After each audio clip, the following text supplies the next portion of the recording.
bearing in mind this is a major commercial route and a conduit for commerce via heavy traffic movements, the speed of which the process has to go through should not reflect any downgrading in the quality.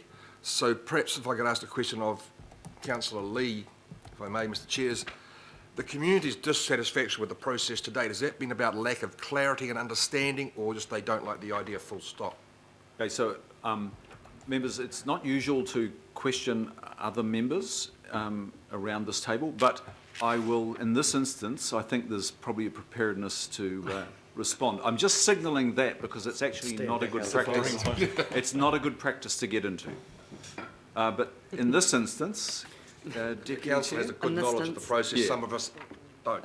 So in this instance, we deviate temporarily. I'll just repeat again, Deputy Mayor, that this particular set of this amendment does not endorse the community plan, which has been put together by Onehunga Business Association, the Onehunga Enhancement Society, Manukau Harbour Restoration Society, and a number of groups. So to answer your second point, I would say that there are a wide variation of people in the community, some who do not support the current NZTA design and some who do support it. So what we have here is just allowing for maximum participation in the process, including the confirmation of what NZTA have signalled, in that they would independently peer review the primary alternative design, which goes by the name of the community plan. So I think you'll find that that the concern with the community is not with the project itself. Everyone agrees that, as you've rightly pointed out, that this is of national significance and it needs to happen because we do have, this area is New Zealand's second largest contributor to GDP. So everyone wants to see freight moving in the area, but we do not want to rush what is a clearly impactful design on the local community. Thank you, Mr. Chair. Can I take the other questions first? Yep, please. Councillor Newman. Question, and I actually wonder, Mr. Chair, if it's a matter actually for debate, but this is not a local specific issue just to this area. It is an issue of national significance. By definition, that's why it's going to the EPA. Mm-hmm. So I am actually very concerned by the establishment of such a narrow reference group. I'm very concerned about this because the impact of this development on a sensitive coastal marine area that's already been significantly degraded, which is part of the wider Manukau Harbour, is something that I'm very, very concerned about. So I'm wanting to get some exposure on the submission and evidence that we are going to prepare as well. And I'd imagine that there are a number of other people sitting around this table who would like that exposure in quite a formal way. So I'm wondering if the officers could perhaps, and through maybe you, Mr. Chair, could, reflecting on the recommendations for the establishment of that group, if there is a way to formalise a broader group. Yes, I'm happy to come to workshops. Yes, I'm happy to receive via email draft points of argument that could inform our submission, but this is, to me, and picking up, I think, on a point that Councillor Casey raised, this is too narrow. This issue is too broad for this proposed group that's being established, and I would want to have wider exposure. Having been through a board of inquiry process with the EPA previously, it is a horrific exercise, and I think that whilst the New Zealand Transport Agency might want to get this thing through as quickly as possible, I have tremendous sympathy for the broader concern here about the impact of this development, and I'd like to think, as a steward for Auckland, that we could have some say on this matter.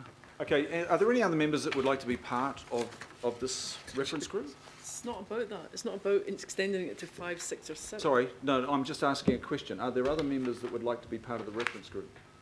Well, I see. Well, I certainly would. Councillor Newman, Councillor Mike Lee. We're happy to include those names. Can I speak, Mr. Chairman? Councillor Newman, thank you. Mr. Chairman. Councillor Mikely, Thank you, Mr. Chairman.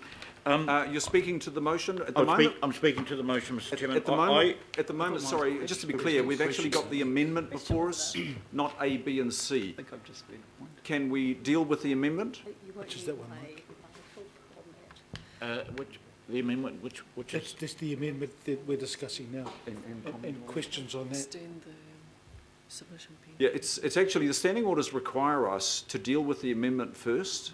And I did say at the outset that we were running by standing orders. So we do need to deal with the amendment, which I think is reasonable. I will be supporting it. I want to signal that from the chair.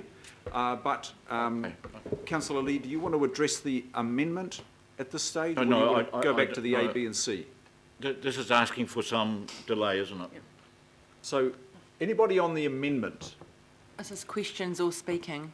Let's take the questions on the amendment and we'll get those out of the way. Questions on the amendment first. I've got Councillor Fletcher. Councillor Fletcher, did you have a question on the No, on the amendment? mine was simply to suggest that those members, because we, while elected from So wards, it's have a not on the regional. amendment? No, I realise that, I'll but come I'm back to you just. then.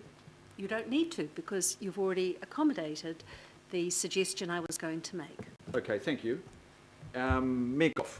Yeah, thank you very much, Mr. Chairman. I've got some questions around. I broadly support the amendment. I think that it's, we need to get this right. It is a very controversial issue locally. I'm very familiar with the area. My questions are as follows. We can move the amendment, but there must be offline discussions that we have had with New Zealand Transport Agency, because I think because of the controversial nature of what is happening here, we can't afford to be accused of not following best practice. So have we had discussions with the NZTA about not advertising and beginning the submission process over the period of time that people are on holiday and can't be expected to focus on making submissions? Can I just ask that as the first question? Mr. Mayor, Ms. Pruitt has a response. Well, I think in the first instance we need to be clear. The lodgement, if NZTA lodged the application on the 7th, whatever time in December, that is a request. Then that is the NZTA requesting the minister to make a determination whether or not he will treat this as a road of national significance and put it on to the EPA.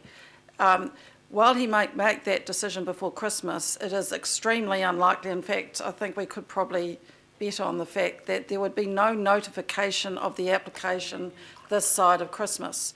There might be notification of the application late January, early February, once we've got past the statutory closeout date for notification. But I'll hand it back to John and his team to talk about the conversations with NZTA leading up to this report. John? Well, similar to what Ms. Pruitt's just mentioned, NZTA referred to the fact that the Minister would make the decision about the Board of Inquiry, so that will be the primary determinant of when it could be notified. The other aspect is there's what's called a completeness check to make sure the application is actually complete, and if it's not complete, then that will delay the notification in any event. So two aspects. One, it's the Minister's plural decisions about Board of Inquiry, which potentially will determine the notification date, and also if the application isn't complete, then that will delay any notification. So it's extremely unlikely it could be notified prior to Christmas. You hit a statutory no-go zone under the RMA over the Christmas period, and so that pushes you into mid to late January in any event. Okay.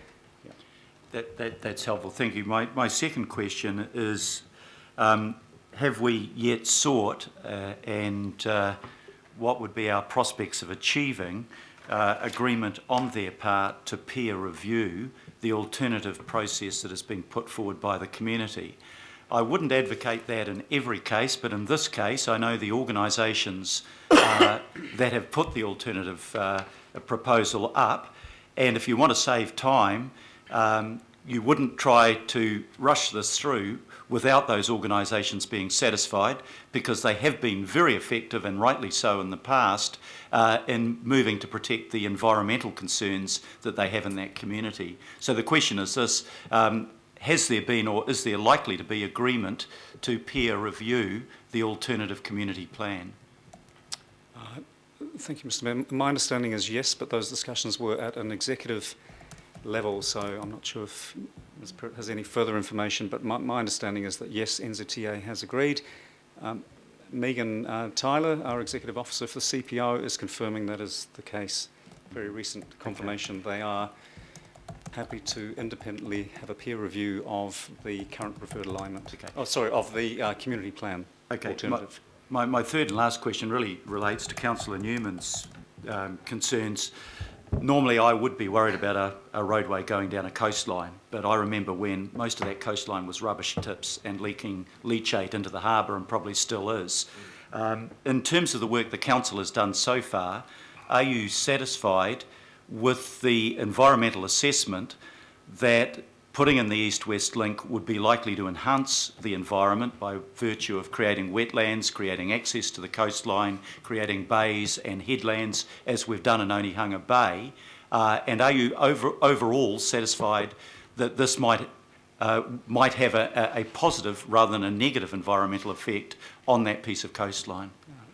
Mr Mayor, through the Chair, that's certainly what we've been pushing NZTA towards, and that's the indication that they've given in the various technical discussions between officers with expertise in environmental contamination of and leachates and so on. Those discussions have been very productive to date. Until we see the final documentation of the proposal and the final assessment of environmental effects, we can't say for sure that that's where it's going to land. But I'll very briefly hand over to our principal planner, Ian Bayliss, who's been more directly involved in those discussions on those matters. Welcome, Ian. Thank you very much, Mr Chairman. Certainly there is a lot of positive potential outcomes from the proposals that NZTA have in terms of those environmental issues for the Mangere Inlet, those significant issues. There are ongoing technical discussions with our stormwater people, parks people, people managing landfills and leachates over the proposals, and not all matters are resolved to mutual satisfaction, but those matters are ongoing, and they're, as John says, heading in positive directions. Thank you. Thank you, Mr Mayor. Councillor Quacks on the amendment. Councillor Quacks. Mr Chairman, I was putting my hand up as to volunteer my services to go on the group because this will inevitably have an impact on the Howick ward. Okay, we'll put your name so in you there put as my well. name down on that, yeah. Thank you. And Councillor Cashmore. And the Mayor actually just stole most of my question, but bearing in fact the environmental impacts that the initial motorway had, and the end, it's taken us a while to get to the Onehunga Bay improvements, which are substantial. Is NZTA looking at tipping in the similar sorts of coin to help improve the environment, access to Onehunga Wharf, and those sort of things for the community aspects as part of this project?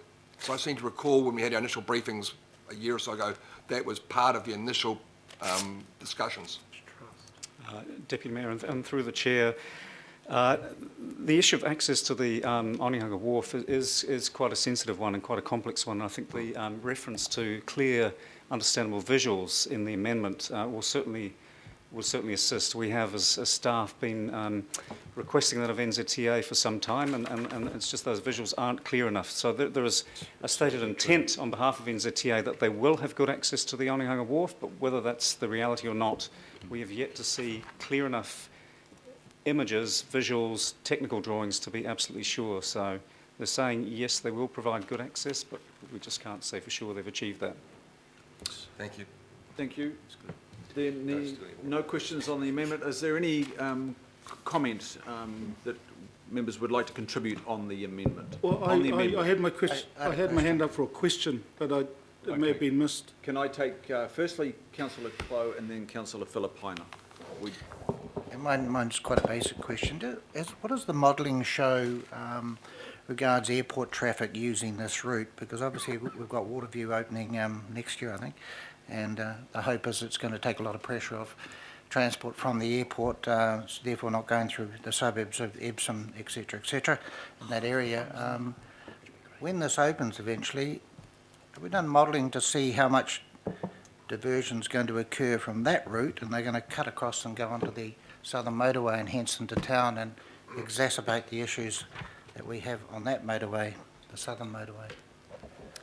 Mr Chair, that's just having a brief conversation to Ian here. It's a bit beyond our area of technical expertise. I think it is something at we this could work stage. through with whoever the decision makers are on the council submission and provide more information. Unfortunately, the traffic modelling aspects were not fully across. That's fine. Yeah, I think it's beyond the staff that are in front of us here today, Councillor. Councillor Filipaina? Thank you, Chair.